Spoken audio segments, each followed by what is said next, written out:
Welcome back to middle education. जैसे कि आपको पता है कि हमारा कल ही मैथमेटिक्स का पेपर है, हमारे पास ज़्यादा समय नहीं बचा है। तो आपके सामने मैं गणित के पेपर के लिए कुछ क्वेश्चंस बताने वाला हूं जो कि आपके एग्जाम में 100% देखने को मिलेगा। जैसे कि आपको पता है कि मेरे द्वारा बताई हुई क्वेश्चंस आपके एग्जाम में हूबहू देखने को मिलता है। अभी हाल ही में आपका विज्ञान का पेपर हुआ है, 75 में से 64 नंबर का सेम टू सेम आया है। मैंने ईमानदारी से मार्किंग किया है भाई, 64 नंबर का आया है।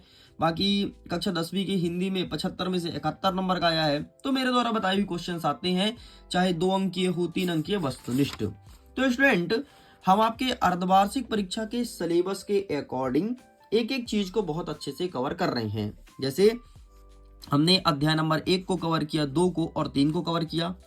इसके बाद आगे अध्याय 4, 5, 6, 7, 8 इतने अध्याय और बचे हैं। अध्याय 8 तक हमारे एग्जाम में क्वेश्चंस देखने को मिलेगा। बाकी कुछ छोड़े भी है, ये 4 चैप्टर छूटा है, हमारे अर्धवार्षिक के पेपर में नहीं आ रहा है। तो हमने 3 तक को बहुत अच्छे से समझा है। आज के इस वीडियो में कवर करेंगे अध्याय नंबर 4 के सभी महत्वपूर्ण प्रश्न, और आगे बढ़ते बढ़ते जहां तक हो पाएगा हम अच्छे से कवर कर लेंगे। तो चलिए सीधे जंप करते हैं बिना टाइम वेस्ट किए। अध्याय नंबर 4, 2 चर वाले रैखिक समीकरण, पेज नंबर 60 में दिया है। ठीक है, और दोस्तों तक शेयर कर दीजिए। दोस्तों को बता दो कि अगर तुम्हें बेहतरीन तैयारी करना है तो एकमात्र यूट्यूब चैनल मिडिल एजुकेशन को सब्सक्राइब करके रखो, यहीं पर तगड़ा कंटेंट मिलेगा। और सच कह रहे हैं कि आपको एग्जाम में टॉप करा दूंगा। अभी तो तुम क्लास 9th में हो, 10th में आना तो देखना, है ना, एकदम भयंकर तरीके से फोड़ेंगे। लेकिन ऐसा नहीं कि 9th में नहीं फोड़ेंगे, अभी 9th में फोड़ेंगे, तुम देखना तो, है ना। जैसे डेली फोड़ रहे हैं वैसे ही फोड़ते आएंगे। फिर जैसे ही ये क्लासेस खत्म होगी तो हम आपके लिए कुछ और क्लासेस लाया करेंगे यूट्यूब में, जो कि टोटल फ्री में रहेगा। तो फ्री क्लासेस का भी आनंद लो, मतलब कुल मिला के पढ़ते जाओ। तो चैनल को सब्सक्राइब करके रख लो, बहुत फायदा मिलने वाला है। ये रहा अध्याय नंबर 4। इसको मैं थोड़ी जूम करता हूं ताकि आपका नजर टोटल ऑन स्क्रीन होना चाहिए, नजर में भटकाव नहीं होना चाहिए, इधर उधर नहीं देखना। ठीक, अध्याय नंबर 4 कह रहा है 2 चरों वाले रैखिक समीकरण, लीनियर इक्वेशंस इन 2 वेरिएबल। ठीक है, 2 चर वाले रैखिक समीकरण। आइए देखते हैं। वह रैखिक समीकरण लीजिए जिनकी भुज और कोटि 3 गुनी हो। तो ये बस याद रखना, बाकी परीक्षा में नहीं पूछेगा, है ना। तो बेसिक और स्टैंडर्ड दोनों वाले तैयार हो जाओ। प्रश्न नंबर 2, एक नोटबुक की कीमत एक कलम की कीमत की 2 गुनी है। तो इसे समीकरण के रूप में लिखना है। तो नोटबुक हो गया आपका y और कलम हो गया 2x। तो इस प्रकार से आपको ये लिखना है, एग्जाम में देखने को मिलेगा। बेसिक वाले बच्चों का प्रश्न है, ये स्टैंडर्ड का नहीं है। ठीक है, चलो आगे बढ़ते हैं। जो नेक्स्ट प्रश्न क्रमांक 4 है, एक समीकरण दिया गया है, इसके 2 या 3 हल हैं, ये लिखना है। ये आपके बेसिक और स्टैंडर्ड दोनों में देखने को मिलेगा, इसे आप अच्छे से देख लीजिए। आगे बढ़ते हैं। नेक्स्ट प्रश्न नंबर 3 क्या कह रहा है, एक समीकरण दिया गया है और समीकरण के 2 हल ज्ञात करना है। ठीक है, तो ये समीकरण रहा। ठीक है, इसे पूरा सॉल्व करके बताना है, तो ये एग्जाम में देखने को मिलेगा। आगे बढ़ते हैं। प्रश्न नंबर 7 ये रहा। ठीक है, तो इसे भी सॉल्व करना है। ठीक, और ये आएगा स्टैंडर्ड वाले बच्चों के लिए। ठीक, तो ये भी होता है कंप्लीट। आगे बढ़ते हैं। ये रहा प्रश्न क्रमांक 9, बेसिक वाले बच्चों के पेपर में देखने को मिलेगा, तो प्लीज आप इसे देख लीजिए। चलो आगे बढ़ते हैं।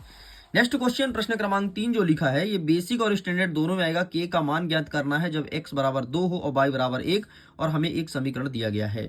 ठीक है, तो ये हमें फाइंड करना है, ये बेसिक हो या स्टैंडर्ड दोनों में देखने मिलेगा। आगे बढ़ते हैं। प्रश्न नंबर 5 जो दिया है रैखिक समीकरण, ठीक है, इसे रूप में व्यक्त करना है, तो ये आपके एग्जाम में आएगा 100%। ठीक है, तो ये तुम्हें प्रिपेयर करना है। खत्म होता है हमारा अध्याय 4। बस अध्याय 4 से इतने ही क्वेश्चन थे, ज्यादा नहीं बताया हूँ, 5-7 प्रश्न बताया हूँ। इतना भी तुम नहीं कर पाओगे तो देखो गलत बात है यार, है ना। कर लेना, क्योंकि हमें अच्छे परसेंटेज बनाने हैं। अच्छे परसेंटेज बनाओगे, मम्मी पापा खुश हो जाएंगे। खुश हो जाएंगे तो तुम जो मांगोगे तुम्हें वो दिला देंगे, है ना। तो ये सब चीजें हैं। नेक्स्ट क्या रहा है, अध्याय 5, न्यूक्लिड की ज्यामिति का परिचय। ठीक है, आइए देखते हैं यहाँ से कैसे कैसे क्वेश्चंस आएंगे। तो यहाँ से तो कुछ खास देखने को नहीं मिल रहा है। आगे बढ़ते हैं। हाँ चलो, तो न्यूक्लिड की 5वीं अवधारणा क्या है, पढ़ लेना मेरे भाई, बहुत बार पूछा है। क्या कहता है, यदि एक सीधी रेखा 2 सीधी रेखाओं पर गिरकर अपने एक ही 2 अंतःकोण इस प्रकार बनाए कि इन दोनों कोण का योग मिलकर के 2 समकोण से कम हो, तो वे दोनों सीधी रेखाएं अनिश्चित रूप से बढ़ाए जाने पर उसी ओर मिलती है जिस ओर वह योग 2 समकोण से कम होता है। तो ये 5वीं अवधारणा न्यूक्लिड का पढ़ लेना। वैसे न्यूक्लिड की सारी अवधारणा पता होनी चाहिए, लेकिन 5वीं कई बार एग्जाम में आया है, एक बार नहीं कई बार, ठीक है। तो न्यूक्लिड की अवधारणा तुम्हें पता होना चाहिए। चलो आगे बढ़ते हैं नेक्स्ट क्वेश्चन की तरफ। अब फटाफट 4-5 क्वेश्चन टिक कराऊंगा। प्रश्न क्रमांक 4, प्रश्न क्रमांक 5, प्रश्न क्रमांक 6। बेसिक हो या स्टैंडर्ड, छठा नंबर को अच्छे से याद कर लेना। सेम टू सेम यही प्रश्न छपेगा, AB बराबर CD। 23 में आया था, 24 में आया था, लेकिन वार्षिक परीक्षा में आया था, तुम्हारे अर्धवार्षिक में आएगा। ये 3 प्रश्न माँ कसम खाया है MP बोर्ड हर साल देंगे। 4, 5, 6 तुम्हें भी पढ़ना है। खत्म ये चैप्टर। अब बताओ, खत्म है चैप्टर, बस जितना बोला उतना करना तुम्हें। आगे देखते हैं अध्याय नंबर 6। अध्याय नंबर 6 कहता है रेखाएं और कोण। आइए देखते हैं रेखाएं कोण से कौन कौन से क्वेश्चंस बनेंगे। सबसे पहले तुम्हें देखना है कि एक आकृति दिया रहेगा जिसमें कोण POR अनुपाते होगा कोण ROQ बराबर 5:7 है। तो सभी कोण ज्ञात करना है और ये एग्जाम में देखने को मिलेगा। ठीक है जी, चलो आगे बढ़ते हैं। इसके बाद अथवा में क्या क्वेश्चन देखेगा, चाहे बेसिक और स्टैंडर्ड दोनों में आएगा। ठीक है, एक ये वाला आ रहा है, ठीक, अलग सेट में ये वाला आएगा। तो ये त्रिभुज कुछ बना रहेगा, तो ये आपके एग्जाम में देखने को मिल रहा है ये क्वेश्चन। नेक्स्ट आपको क्या देखना है, नेक्स्ट क्वेश्चन यहां से आपको देखना है 3रा नंबर। ठीक है, चित्र देख लो, यही सब चित्र छपे रहेगा इसी पेपर में। ये चित्र ध्यान से देख लो, ये चित्र, ठीक, और ये क्वेश्चन देखने को मिलेगा। खत्म।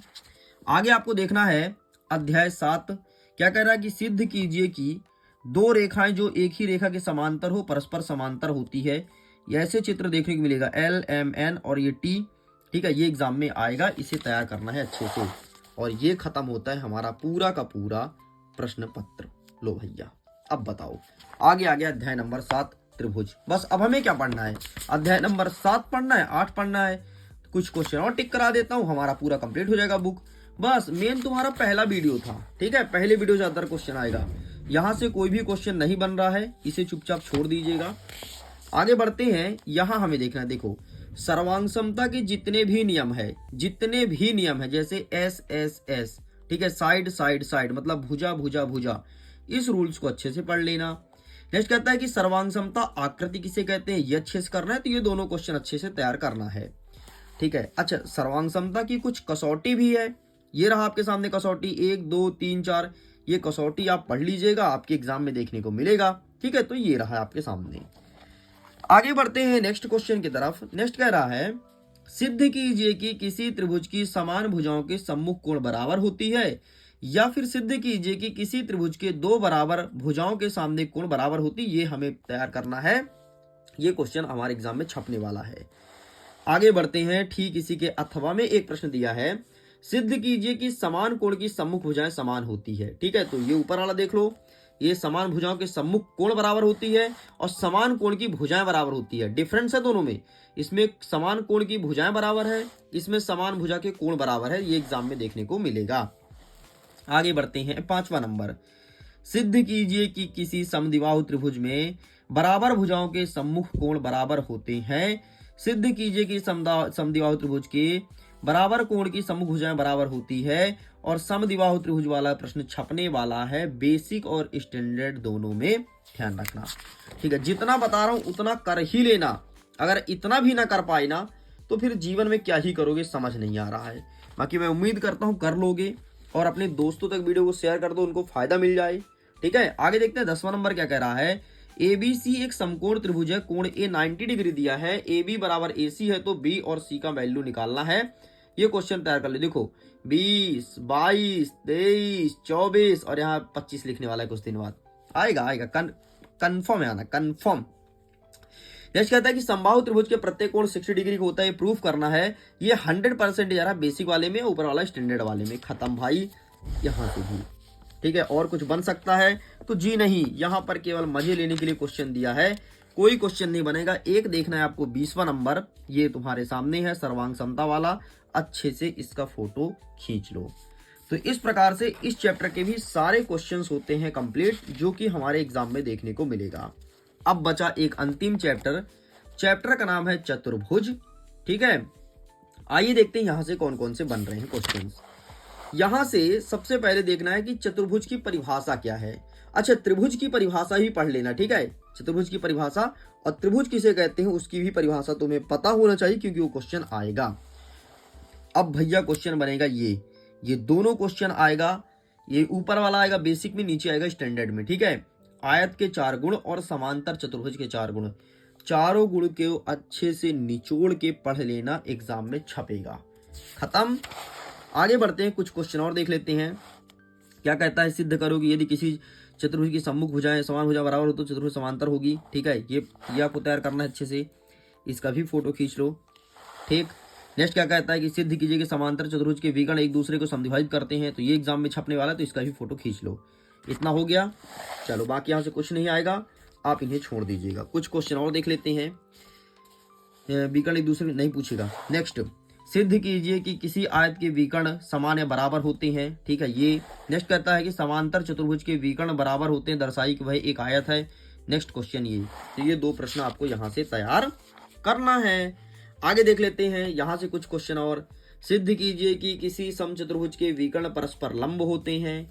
नेक्स्ट, सिद्ध कीजिए कि आयत के प्रत्येक कोण समकोण होते हैं, ठीक है। ये 2 प्रश्न यहाँ से तैयार करना है। और यहाँ से कुछ हो सकता है, जी नहीं बाबू भैया, यहाँ से कोई प्रश्न नहीं है।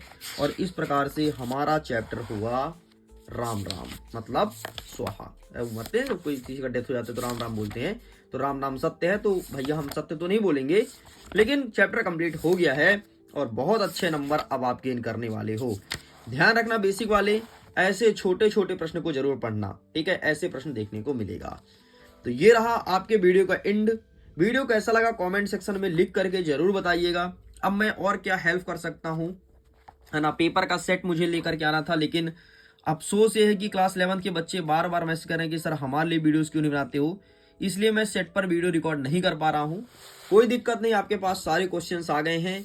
बूस्टर डोज तो आएगा ही आएगा, जो कि मॉर्निंग में आएगा, ठीक है। अभी आने की संभावना भी नहीं है।